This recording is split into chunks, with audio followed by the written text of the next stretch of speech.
प्यारे साथियों, आप रूस के पीएम पुतिन की ये तस्वीरें देखिए, जिसने न सिर्फ अमेरिका और पूरे नेटो ग्रुप की नींद हराम की, बल्कि उनको ऐसा दर्द दिया है जिसके बाद वो लगातार कई सालों तक जूझते रहेंगे। दरअसल दोस्तों, मैटर ये है कि जब रूस और यूक्रेन जंग शुरू हुई तो अमेरिका ने पुतिन के खिलाफ पूरी दुनिया में नैरेटिव फैलाया और तो और उसको आइसोलेट भी करने की कोशिश की और इसमें बहुत हद तक कामयाब भी हो गया था। और साथियों, हद तो उस वक्त हो गई जब अमेरिका ने पुतिन के खिलाफ ही अरेस्ट वारंट निकाल दिया और इसी वजह से पुतिन अपने मुल्क से बाहर ही नहीं निकल रहे थे, क्योंकि उन्हें पता था कि अगर ऐसा करते हैं तो अमेरिका के चंगुल में आ जाएंगे और फिर वही होगा जो सद्दाम हुसैन और गद्दाफी जैसे अमेरिका दुश्मनों के साथ किया गया था। साथियों, एक तरफ तो मामला ये है कि पुतिन तो सफर ही नहीं कर रहे थे और किसी मुल्क का दौरा ही नहीं कर रहे थे, और अभी जब जंग के आखिरी पड़ाव में है और सिर्फ जीत की खबर सुननी बाकी है तो इनके दौरे तेज हो गए हैं।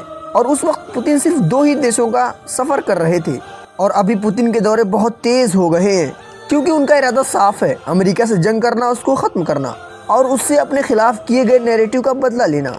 और ऐसे में सबसे पहले जिन देशों का ख्याल आया उनमें अरब इमिरेट्स यानी सऊदी और यूएई वगैरह हैं। जिस तरह से इनका रिसेप्शन किया गया और जिस तरह इनकी स्वागत की वीडियो और तस्वीरें आ रही हैं, मीडिया ये दावा कर रही है कि इस तरह तो आज तक सऊदी वगैरह में किसी का इस्तकबाल ही नहीं किया गया।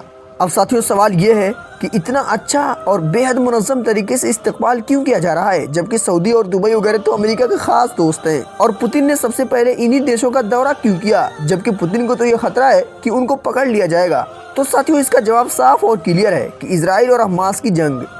दरअसल दोस्तों, अरब देशों पर आम पब्लिक की तरफ से बहुत ही प्रेशर है और कि वो इजराइल के और हमास के बारे में कुछ ना कुछ करें। हुक्मरानों ने जब लाख कोशिश की तब भी अमेरिका ने इनको कोई जवाब ही नहीं दिया और इनको इग्नोर कर दिया और कोई वैल्यू ही नहीं दी। और जाहिर है, अपने गुलाम के साथ आदमी यही करता है और सब अरब देश अमेरिका के गुलाम ही हैं। और इसी वजह से ये लोग पहले चाइना गए और फिर चाइना ने इनको कोई खास तवज्जो दी ही नहीं और इन लोगों को नज़रअंदाज कर दिया और ये लोग इसी के लायक भी हैं। फिर इन लोगों ने रूस से कांटेक्ट की और बाद में सऊदी हुकूमत ने तो ये भी ऐलान कर दिया कि जिन 2 मामलों पर हम बातें करेंगे उनमें सबसे बड़ा और अहम मामला इजराइल और हमास की कॉन्फ्लिक्ट है और इसके बाद कुछ नतीजे ही जल्द देखने को मिलेंगे। साथियों, पुतिन के इस दौरे के बाद अब पुतिन तो ईरान को भी होस्ट कर रहा है और इन दोनों में बातें होंगी और इसका इम्पैक्ट भी हमें देखने को मिलेगा। साथियों, दौरे और आने जाने और इस तरह के पॉलिसी में जिन लोग माहिर हैं उनका कहना है कि अंदर ही अंदर कुछ बड़ा होने वाला है और हो सकता है कि मुस्लिम देशों के साथ मिलकर रूस, अमेरिका और इजराइल पर हमला कर दे। और ये कोई दूर की बात नहीं, लेकिन ये बात भी है कि ये कोई यकीनी बात नहीं। साथियों, ईरान का कोई ठीक नहीं। नेतन्याहू ने तो बार बार कह दिया है कि हम तो ईरान से जंग कर रहे हैं, ईरान से जंग कर रहे हैं और ईरान से ही जंग कर रहे हैं। और साथियों, बात यह है कि जब नेतन्याहू को खतरा है तो ईरान ने अब तक हमला क्यों नहीं किया।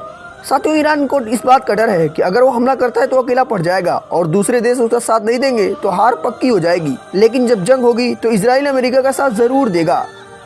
लेकिन साथियों, अब तो मामला बदल चुका है। जब अरब देशों से नज़दीकी बढ़ेगी और रूस भी साथ देगा तो फिर एक डिफेंडिव जंग होगी और मुकाबले टक्कर करेंगे।